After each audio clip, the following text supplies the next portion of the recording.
Hello दोस्तों, आप सब कैसे हैं? मेरा नाम अनन्या है। मैं 23 साल की हूँ।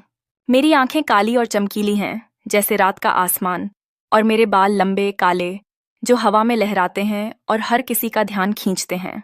मेरी स्किन इतनी गोरी है कि लोग कहते हैं जैसे दूध में चमक हो। मैं कॉलेज में पढ़ती हूँ, लेकिन इन दिनों अपने दादाजी के साथ गाँव में हूँ, उनकी देखभाल के लिए। मेरी फिगर ऐसी है कि जब मैं सलवार कमीज पहनती हूँ तो वो मेरे कर्व्स को हल्का हल्का उभारती है और लोग मुड़कर देखते हैं। लेकिन मैं वैसी नहीं, बस थोड़ी शरारती और जिज्ञासु हूँ। आज मैं आपको अपनी और दादाजी की एक ऐसी कहानी सुनाने जा रही हूँ जो मेरे जीवन की सबसे रहस्यमयी और रोमांचक कहानी है। ये थोड़ी लंबी है, लेकिन सुनोगे तो रोंगटे खड़े हो जाएंगे। शुरू से बताती हूँ धीरे धीरे। बात उस वक्त की है जब मैं कॉलेज से छुट्टियां लेकर गांव आई थी।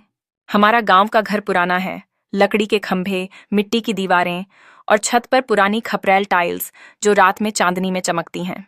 दादाजी अकेले रहते हैं। दादी कई साल पहले गुजर गई थीं।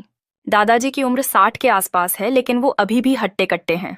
लंबे चौड़े सफेद दाढ़ी और आंखों में एक अजीब सी चमक जो उन्हें और भी आकर्षक बनाती है। वो खेतों में थोड़ा सा काम करते हैं, बस इतना कि ताकत बनी रहे। गांव वाले कहते हैं दादाजी जवान थे तो उनकी एक झलक के लिए लोग तरसते थे। उनकी उम्र के लोग अब नहीं रहे, लेकिन दादाजी अभी भी जवान लगते हैं। उनकी खुराक भी गजब की है, दूध, देसी घी और कभी कभी बकरा मुर्गा। शायद यही उनकी जवानी का राज है। जब मैं गांव पहुंची, दादाजी ने मुझे गले लगाया। उनकी छाती चौड़ी थी और वो गले लगाने में थोड़ा जोर से दबाते हैं। आ गई मेरी गुड़िया। उनकी आवाज में वो गर्माहट थी जो दिल को छू लेती थी। मैंने घर साफ किया, सामान रखा। दादाजी बाहर से पसीने से तर आए। शर्ट के बटन खुले थे। मैंने चाय बनाई और दी तो वो बोले, अनन्या, तू तो अब पूरी जवान हो गई है, बिल्कुल राजकुमारी जैसी। मैं शर्माकर हंसी और बोली, दादाजी आप भी ना मजाक करते रहते हो।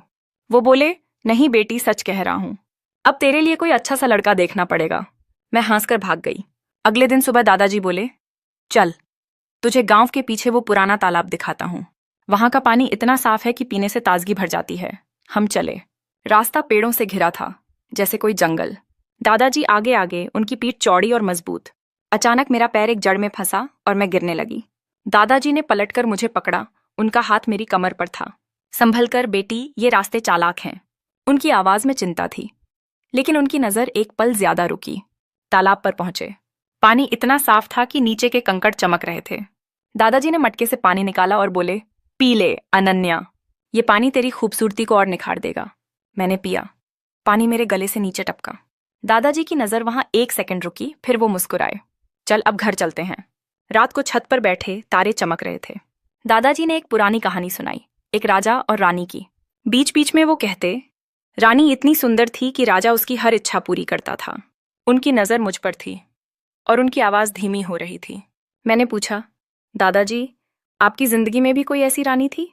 वो बोले, हाँ तेरी दादी, लेकिन अब तू है मेरी छोटी रानी। मैं हंसी, लेकिन उनकी बात में कुछ था जो मुझे खटका। तीसरे दिन दादाजी बोले, चल तुझे वो पुराना खंडहर दिखाता हूं जहां पुराने राजा रहते थे। हम खंडहर में घुसे। अंधेरा था। दादाजी ने टॉर्च जलाई। दीवारों पर पुरानी पेंटिंग्स थीं, राजा और रानी की। दादाजी बोले, देख ये राजा अपनी रानी को कैसे पकड़े है। पुराने जमाने का प्यार ऐसा था। उनकी उंगली पेंटिंग पर थी, लेकिन नजर मुझ पर। मैंने कहा, दादाजी ये तो कला है। लेकिन मन में एक सवाल उठा। एक कोने में मेरा पैर फिसला। दादाजी ने फिर मुझे पकड़ा। संभल अनन्या, यहां चोट लग सकती है। उनका स्पर्श कुछ ज्यादा देर तक रहा। घर लौटे। दादाजी थके हुए थे। मैंने कहा, मैं मालिश कर दूं? वो बोले, हाँ पीठ दुख रही है। मैंने तेल लगाया। उनकी स्किन सख्त थी लेकिन मजबूत। वो बोले, तेरे हाथ जादुई हैं अनन्या। मैं हंसी, लेकिन कुछ अजीब सा लग रहा था।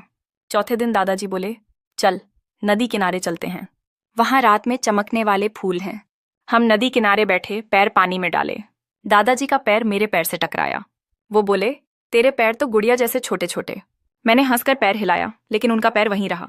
फिर वो बोले, जिंदगी में कुछ रिश्ते हदें पार करते हैं, लेकिन प्यार से। मैंने कहा, दादाजी आप दादी को बहुत मिस करते हैं ना? वो बोले, हाँ लेकिन अब तू है। तू मेरी जिंदगी की रोशनी है।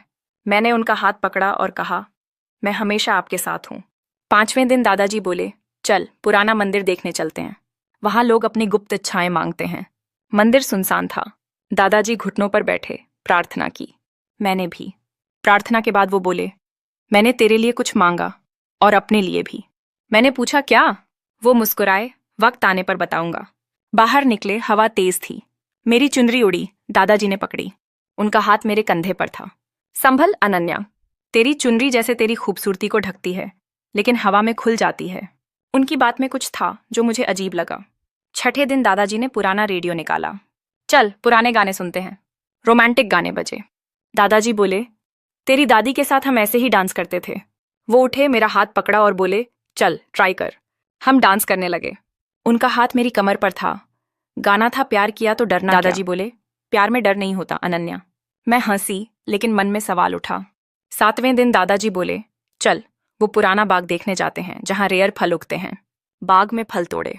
दादाजी बोले, ये फल मीठे हैं लेकिन अंदर से रसीले, जैसे कुछ लोग। फल खाते वक्त जूस टपका। दादाजी ने मेरे चेहरे से पोंछा और बोले, ध्यान से अनन्या, तेरा चेहरा खराब हो जाएगा।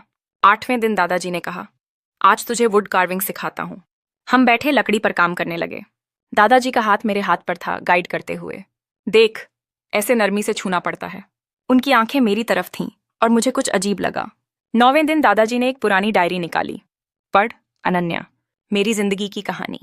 डायरी में उनके जवानी के किस्से थे, रोमांटिक और रहस्यमयी। वो बोले, पढ़। मैं सुनता हूं। मैं पढ़ती गई, वो आंखें बंद करके सुनते। कभी कभी बोलते, वो पल कितना गहरा था।